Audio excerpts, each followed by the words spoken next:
जय भीम साथियों, जय भीम।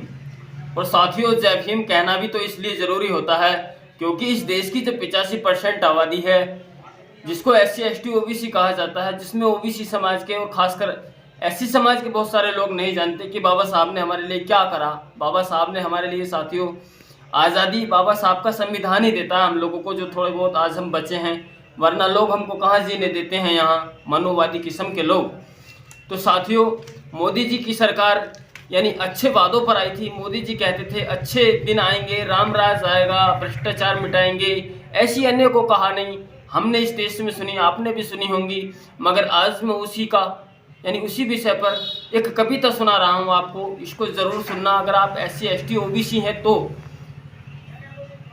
कि घर घर में मीटर तुम्हारे, घर घर में मीटर तुम्हारे, मोदी जी ने लगा दिए, और अच्छे दिन का दे के हवाला, लो ऐसे दिन ला दिए।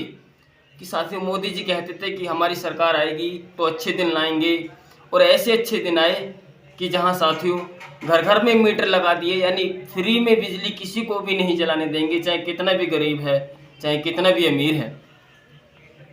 और जहां बिजली हम बहन जी की सरकार में फ्री में जलाया करते थे, हर एक जाति बिरादरी धर्म के लोग, पूरे उत्तर प्रदेश के लोग, किसी का कनेक्शन हुआ करता था उस समय, मगर सरकार की कोई जोर जबरदस्ती नहीं थी कि आप घर में मीटर लगाएं, कनेक्शन करवाएं। कि और बात रुकी नहीं यहीं पर, और बात रुकी नहीं यहीं पर, जात धर्म पे लड़ा दिए, इंसानों को जात धर्म पे लड़ा दिया। कि और बात रुकी नहीं यहीं पर, जात धर्म पर लड़ा दिए, छोटे और मजदूर किसान महंगाई से टिका दिए। कि साथियों, ये छोटा वर्ग है, गरीब वर्ग है, इसको यानी महंगाई सही नहीं जा रही, इसकी कमर टूट गई है महंगाई से गरीब व्यक्ति की, चाहे वो कोई सी भी जाति बिरादरी का, चाहे वो भले ही क्यों ना हिंदू है, चाहे भले ही ठाकुर क्यों नहीं है वो, भले ही पंडित क्यों नहीं है वो, ये अपने आप को ऊंची जाति मानने वाला एक गरीब व्यक्ति, आज उसका जीना दुश्वार हो रहा है महंगाई के मारे। मगर गरीबों के लिए कोई ऐसी सुख सुविधाएं, ऐसी योजनाएं नहीं आती जिनसे गरीबों का कल्याण हो। कि राम राज का दिया नारा, राम राज का दिया नारा, राम राज का देकर नारा, रातों रात जगा दिए, और कोरोना काल में, और कोरोना काल में बंदे डंडे मार भगा दिए। कि साथियों, जो हिंदुओं की सरकार है उसकी कहानी बता रहा हूँ, यानी इन्होंने रातों को बैंकों पे सुलाया लोगों को, नोटबंदी में सारी रात लोग परेशान रहे। और कोरोना काल में यानी आपने देखा होगा, डंडे मारकर जबरदस्ती भगा दिया करते थे, यानी कितने लोगों को दुख परेशानियों में बाहर निकलने में दिक्कत आ रही थी, कितने लोगों की पिटाइयाँ हुई। मगर साथियों, उस समय जाति धर्म कुछ नहीं चला। महंगाई आती है तो उसके लिए जाति धर्म कुछ नहीं चलता, वो सबको एक समान होता है, कुछ भी नहीं साथियों। ये खासकर SC ST और OBC के जितने भी 85% गरीब लोग हैं, ये इनको डुबाने की प्लानिंग चल रही है, इनको लालच देकर तो साथियों किसी को भी आदमी मूर्ख बना देता है। आपने पढ़ा होगा, यानी कक्षा 2 से शुरू हो जाती है, लालच में मत आइए, लालच बुरी वाला है। तो साथियों, राशन का लालच देकर हमको लूट ही तो रहे हैं और कुछ नहीं कर रहे हैं। इनकी बातों को हमें समझना होगा। इन्होंने कितने झूठ बोले साथियों, एक भी सच नहीं निकला।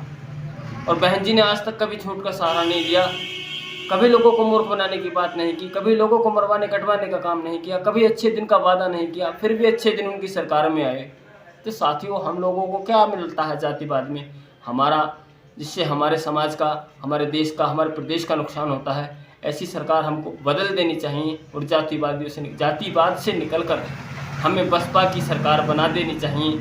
वही एक ऐसी सरकार है उत्तर प्रदेश की जो सबको चैन सुकून देने का काम करेगी, किसी को बेरोजगारी महंगाई नहीं देगी, बल्कि सर्वजन हिताय और सर्वजन सुखाय के हित में काम करने वाली बसपा अकेली ऐसी पार्टी साथियों। इसी वजह से तो ऐसी समाज के लोग नाराज रहते हैं कि ये बहन जी सबको एक सा समझती हैं, सबके लिए एक सा देती हैं, हमें कुछ नहीं दिया। साथियों, ऐसा नहीं होता कि एक ही समाज को भर दिया जाए और बाकी को छोड़ दिया जाए, ये पक्षपात अच्छा नहीं माना जाता, इसलिए बहन जी पक्षपात नहीं करती। तो ऐसी सरकार को तो बढ़ चढ़ कर लाना चाहिए हम सब लोगों को, जाति और बिरादरियों से निकलकर। साथियों, आपको मेरी कविता पसंद आई है तो एक छोटा सा कमेंट जरूर लिख देना और वीडियो को लाइक कर दो। और साथियों, अगर आप मेरे चैनल पर आए हो तो प्लीज़ मेरे चैनल को जरूर सब्सक्राइब करो और बेल को भी प्रेस करो, ताकि इस तरह की पॉलिटिक्स से जुड़ी कहानियाँ, कविताएँ मैं आपको सुनाता रहूँ अपने मनोज कुमार 909 चैनल पर। साथियों चलता हूँ। जय भीम, जय हिंद, जय भारत।